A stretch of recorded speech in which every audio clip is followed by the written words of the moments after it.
et bienvenue dans cette nouvelle carte blanche d'impact authentique. Aujourd'hui, je reçois Ève Delahaye, qui est une spécialiste en santé mentale. Et comme c'est un thème que je trouve intéressant et d'actualité, eh bien, je lui ai proposé de faire une carte blanche. Et elle a dit tout de suite oui.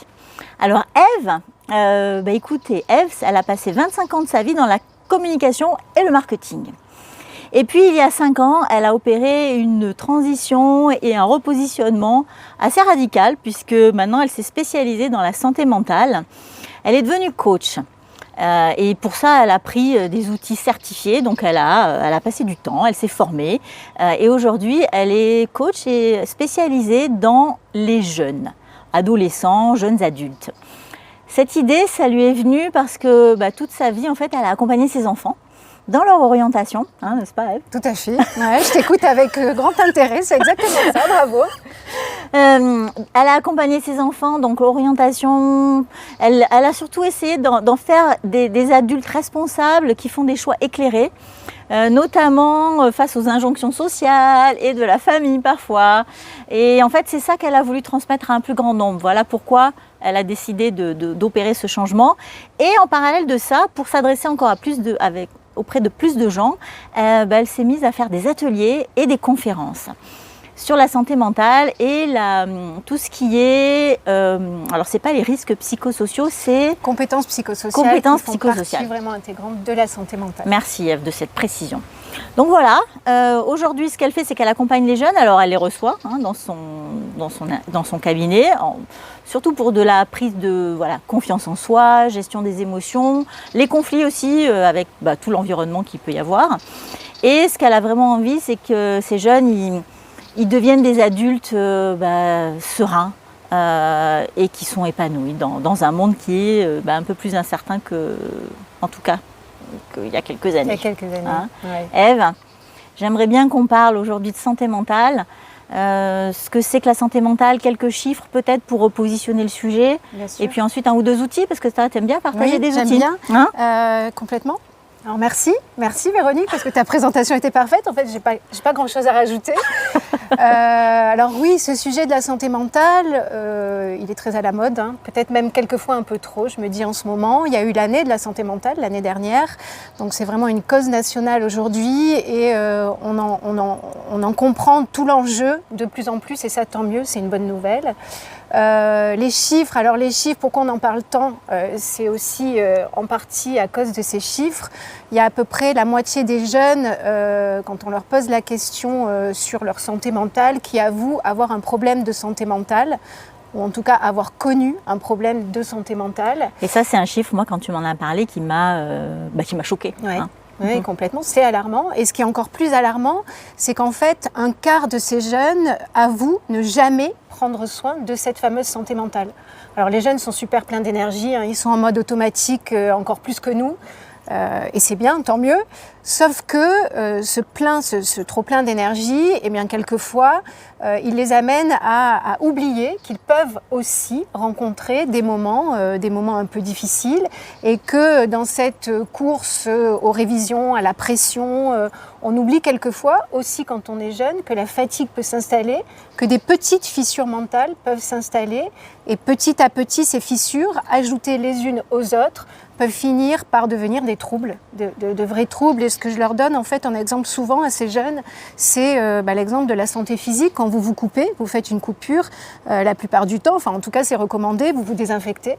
Et si vous ne le faites pas, vous risquez quand même vous risquez d'avoir des problèmes plus graves. Et bien en fait en santé mentale, c'est exactement la même chose.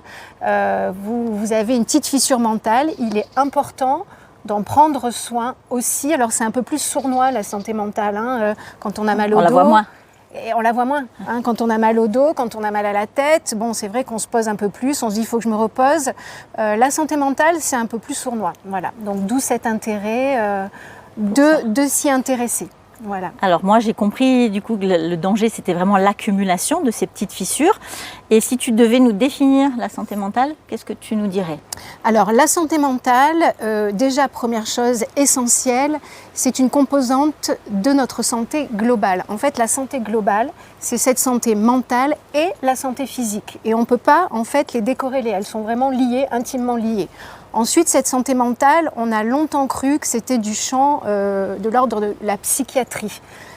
Et ça, c'est jusqu'au Covid. C'est vrai que s'il y a une chose que le Covid a quand même pointé et il fait un peu évoluer, c'est ce concept de santé mentale. En fait, donc avant le Covid, avant cette crise sanitaire, la santé mentale était considérée, était vraiment restée dans le domaine du champ psychiatrique. Aujourd'hui, la santé mentale, le concept a bien évolué. Donc, ce n'est pas un concept binaire où je suis en pleine forme, où je suis complètement malade. En fait, au milieu, cette santé mentale, elle fluctue. Et c'est ça qui est important en fait, d'avoir en tête et que j'essaye ce message que j'essaye de faire passer aux jeunes, c'est qu'en fait, tout au long de la vie, cette santé mentale, elle fluctue. Et ce n'est pas où on est bien, où on est mal. Il y a vraiment une boussole de la santé mentale qu'il faut aller prendre l'habitude d'aller interroger, en fait, pour aller mieux. Et autre chose, cette santé mentale, donc elle n'est pas binaire, elle fluctue. On a tous une santé mentale, c'est universel. Sauf qu'elle est aussi unique. Voilà, au même titre qu'on a une santé physique, on a une santé mentale quand on est. On a tous des ressources, on a tous des freins. Au même titre qu'en santé physique, eh bien, on a quelquefois, on a plus des faiblesses au niveau du genou, au niveau des articulations, par exemple. Donc chacun ses failles. Chacun ses freins, voilà, et ses obstacles. Et puis, surtout, chacun ses ressources.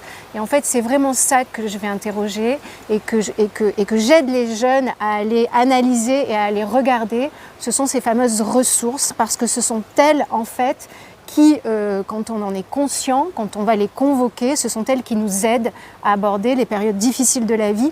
Et des périodes difficiles dans la vie, eh bien on en a tous. Tout le monde en connaîtra. Est-ce que tu peux nous en citer quelques-unes des ressources ? Alors les ressources, complètement, il y a les ressources internes et les ressources externes. D'accord. Voilà. Tout ce qui est externe, eh bien, c'est notre environnement matériel, notre environnement amical, social, familial. Et puis, il y a ces fameuses ressources internes qui sont composées essentiellement de ce qu'on appelle les compétences psychosociales. Les fameuses. Les fameuses. Alors c'est un terme un peu, mais en tout cas, ce sont celles-là sur lesquelles je focus avec les jeunes, qui sont composées en fait de 3 grands piliers, ces compétences psychosociales. D'une manière plus simple, elles sont composées de nos capacités cognitives, c'est-à-dire nos capacités à imaginer, à avoir de la curiosité, à avoir conscience justement de nos ressources et de nos freins. Ensuite, il y a les compétences en fait qu'on appelle émotionnelles, qui gèrent énormément de choses. C'est notre capacité à réguler nos émotions, à en avoir conscience. Oui, parce déjà. que pas passer à côté. C'est plus facile d'être dans le déni et de voilà. Donc tout ça, c'est aussi la confiance en soi, l'estime de soi. Donc ça, c'est tout ce qui est volet émotionnel. Ouais. Et ensuite, il y a ce qu'on appelle en dernier les capacités en fait sociales. C'est-à-dire nos capacités à interagir avec les gens, à poser nos limites, à exprimer nos besoins. Et ça, voilà, c'est vraiment c'est important aussi. Mais je focus vraiment sur les capacités émotionnelles parce que pour moi, elles sont la clé de tout. En fait, okay. Les émotions, il n'y a pas de bouton off, on n'en a pas. Elles nous traversent dans la journée. On a un cocktail d'émotions sans arrêt. Et je me dis qu'aujourd'hui, quand on observe un petit peu le monde, même dans les plus hauts niveaux, en fait, les émotions gouvernent beaucoup plus le monde aujourd'hui que les mathématiques, par exemple. Oui. D'où l'intérêt d'aller les regarder et de s'en occuper. Et de les comprendre émotions, un peu mieux. De les comprendre et surtout de leur parler, d'essayer de rentrer en contact. Comment on fait ? Alors, comment on fait ? C'est une bonne question. Quelques astuces. Alors, la première des astuces, c'est sortir de notre fameux mode automatique. Voilà, ça vraiment, j'encourage les jeunes à de temps en temps, même si on a l'impression que tout va bien, qu'on est plein d'énergie, bien de temps en temps, se dire, ok, là, je me pose. Comment je vais ? Voilà. Déjà, la première des choses à faire, c'est rentrer en conversation avec soi-même. À des moments, alors pas tout le temps, on ne va pas faire ça tous les jours, mais quand même assez régulièrement, se dire, voilà, comment je vais vraiment en ce moment, avoir le courage d'être honnête avec soi-même. Parce que ça, c'est compliqué, en fait, d'être honnête avec soi-même. La plupart des gens passent leur temps, en fait, à avoir l'air d'eux. Ça va. Voilà, dire comment ça va ? Ça va, voilà. Et en fait, on passe notre temps à faire semblant. Et ce qui fatigue le plus dans la vie, c'est de faire semblant. Faire semblant que tout va bien, faire semblant qu'on est une autre personne, alors qu'il y a des moments, eh bien, on n'est pas obligé d'être fort tout le temps. Il y a des moments où ça ne va pas. Voilà. Et puis il y a des moments où on brille. Mais quand même, ce moment en fait, de rencontre avec nous-mêmes, ça doit déjà donner un indice sur notre état émotionnel. Ok, donc première chose, comment ça va ? Se poser cette question régulièrement et être honnête. Franc et honnête avec soi-même. Exactement. Okay. Et après, qu'est-ce qu'on peut faire? 1, s'arrêter, se demander comment je vais vraiment. 2, interroger son émotion. Quelle est l'émotion en ce moment que je ressens? Voilà. Alors des fois c'est un peu dur de dire je suis triste, je suis en colère, j'ai peur, c'est un peu dur. Alors quelquefois on utilise en fait la métaphore de la météo. Quelle est ma météo en ce moment? En ce moment c'est plutôt le brouillard, en ce moment voilà. Donc en tout cas prendre le temps de se dire quelle est l'émotion qui me traverse. Beaucoup de gens sont uniquement en fait dans le mental, dans le faire, Or, les ressentis, questionner ses ressentis, c'est important. Et puis, c'est pas donné à tout le monde, mais il faut s'entraîner à faire ça. Voilà. Okay. Donc, c'est un entraînement. Voilà, se poser et se demander quelle est là, aujourd'hui, l'émotion qui me traverse. Voilà. Toi, aujourd'hui, Véronique, comment tu te sens? Moi, je me sens bien, déjà parce qu'on est ensemble. Alors là, tu vas dire quelque chose d'intéressant.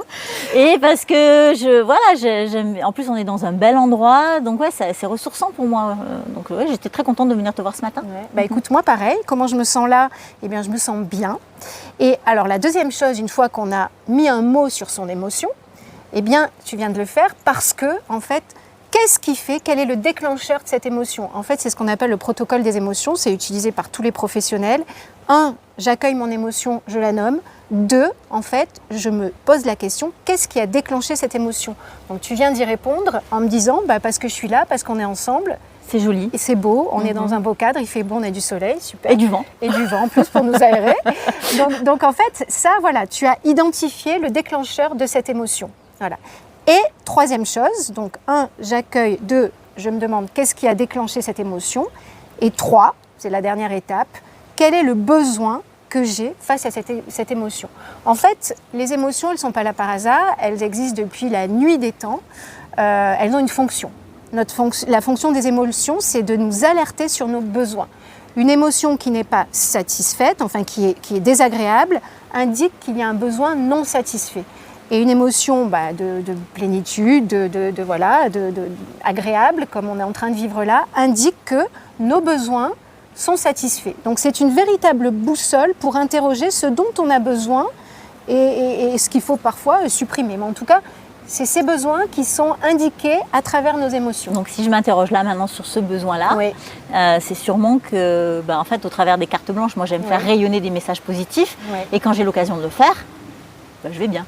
Exactement. Donc c'est ce besoin de partage. De partage, de partage, de messages autres que le mien, des gens que je rencontre aussi. Voilà, donc ça doit faire. Ça, je pense, c'est une de tes sources d'énergie en fait dans la vie, importante. De ce que tu me dis, importante. Et alors, ce que j'aime dire aussi, c'est qu'interroger ses émotions, ça n'est pas forcément interroger ses émotions quand on ne va pas. C'est hyper important de faire ce qu'on est en train de faire là, se dire mais en fait, là je vais bien, je me sens bien. Pourquoi ? Qu'est-ce qui fait que je me sente bien? Et en allant questionner cette émotion positive, on sait quel est le déclencheur. Là, c'est le partage. Ça veut dire que dans ta vie, je suppose que tu as besoin de partage. On est d'accord. J'entretiens. Et dans les moments où tu vas rencontrer des situations inconfortables, des situations où ce sera moins facile, comme on en rencontre tous dans la vie, eh bien, aller convoquer ce besoin et ce qui te nourrit, en fait, ça va probablement t'aider à traverser des périodes plus difficiles où tu diras, là, je vais pas bien, qu'est-ce qui me donne de l'énergie? C'est de partager. Donc, je vais essayer de me connecter avec des gens. J'appelle Ève. Voilà. Ou tes amis, ou ta famille, ou ta voisine, ou qui tu veux. Mais en tout cas, pour créer cet échange. Et donc, il est très important de se demander aussi, et ça, je pense que c'est essentiel et on n'apprend pas à nos jeunes très peu à faire ça. C'est qu'est-ce qui me donne de l'énergie, qu'est-ce qui me rend vivant, qu'est-ce qui me donne envie de me lever le matin. Et tout ça, malheureusement, en fait, on n'apprend pas à le faire. Voilà. Souvent, c'est pour ça que toi, tu le partages dans les écoles et les universités pour leur apprendre. Et en fait, c'est ça, c'est qu'on apprend depuis tout petit, on leur apprend à faire des mathématiques, à performer. On est dans la culture de la performance. Sauf que pour performer, il faut être bien. Mais il faut avoir de l'énergie. Parce que performer, ça demande souvent de l'énergie, beaucoup. Et ça demande de la motivation sur le long terme. Ouais. Et si on ne sait pas vraiment ce qui nous donne de l'énergie, garder cette motivation à long terme, c'est compliqué. Donc voilà. C'est ça que je vais un peu interroger. Et je pense que si tous les jeunes savaient en fait interroger ce système interne, donc ce que je dis, donc ils apprennent des maths, c'est important. Mais en même temps, à quel moment on leur apprend à s'interroger sur ce qui leur plaît vraiment, sur ce qui les anime, ce qui les fait rêver. Sur leurs valeurs. Sur leurs valeurs. Sur tout ça. Plus tôt on le fait, mieux c'est. Parce oui. que tous ces gens de 40, 50 ans et même plus qui se découvrent à un moment de leur vie que finalement, leurs fondations, elles sont hyper instables et qu'ils ne sont pas à la place où ils devraient être, et bien, je me dis que plus tôt on apprend à nos jeunes à s'interroger avant même d'avoir posé les fondations de leur vie perso et pro, et bien plus tôt on les encourage à faire ce dialogue avec eux-mêmes. Et mieux c'est, plus ils seront épanouis. En tout cas, c'est des clés, c'est pas magique. Hein. Non, c'est un apprentissage, c'est des clés, c'est des questions. Exactement, voilà. Ok. Et il y avait un outil, alors je pense qu'on va peut-être le partager si tu es ok dans la vidéo. Bien sûr. C'était tu sais, tu m'avais montré une vidéo avec une fusée. Oui, alors ça, c'est ce qu'on a. Alors ça, c'est en fait ça, c'est pour la compréhension de la santé mentale. C'est un outil, c'est le Cosmos mental. Donc c'est une métaphore vraiment sur la santé mentale. C'est ce que j'expliquais au début. En fait, c'est un petit dessin animé rapide, mais qui est utilisé aussi bien pour les enfants qu'en entreprise. Et ça explique d'une manière très concrète justement ces fluctuations de la santé mentale, ce qui fait les composantes de la santé mentale. Et donc ça donne une très belle idée, très métaphorique en fait de la santé mentale. On la mettra dans le lien, dans les liens. C'est Psycom, un organisme d'État qui a lancé cet outil et qui est top. Qui est super. Ouais.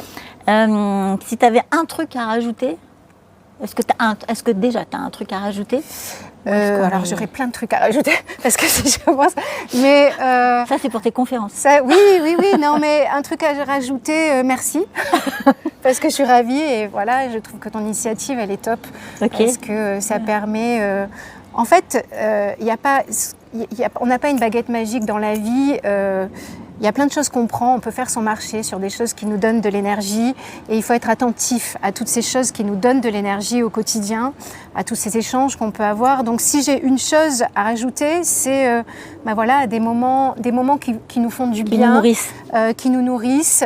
Allez chercher ces moments-là dans un premier temps parce qu'il y a beaucoup de choses à dire et nourrissez-vous le plus possible de choses qui vous donnent de l'énergie, qui vous font du bien une fois que vous avez identifié ce qui vous fait du bien et c'est parfois pas si facile que ça. En tout cas, nourrissez-vous de tout ce qui peut dans la vie vous faire du bien parce que ces choses-là, elles vous seront utiles quand ça va moins bien, mais ce sont des choses sur lesquelles vous pourrez vous appuyer comme levier en fait pour aller retrouver de l'énergie quand dans la vie, malheureusement, on en a moins. Donc en fait, ce que j'ai rajouté, c'est ça, c'est tous ces échanges. Donc merci pour cette opportunité. Merci à toi. Et, voilà. Et moi, je vais rajouter un truc qui était aussi important quand on a échangé, c'est que quand ça ne va pas, en général, des fois, on veut s'isoler. Et en fait, toi, ce que tu dis, c'est que quand ça ne va pas, parlez-en. Parlez-en à vos proches, parlez-en à un professionnel. Voilà, il y a plein de professionnels pour aider. Tu en es une et il y en a d'autres. Ça dépend aussi des cas. Mais en tout cas, parlez-en.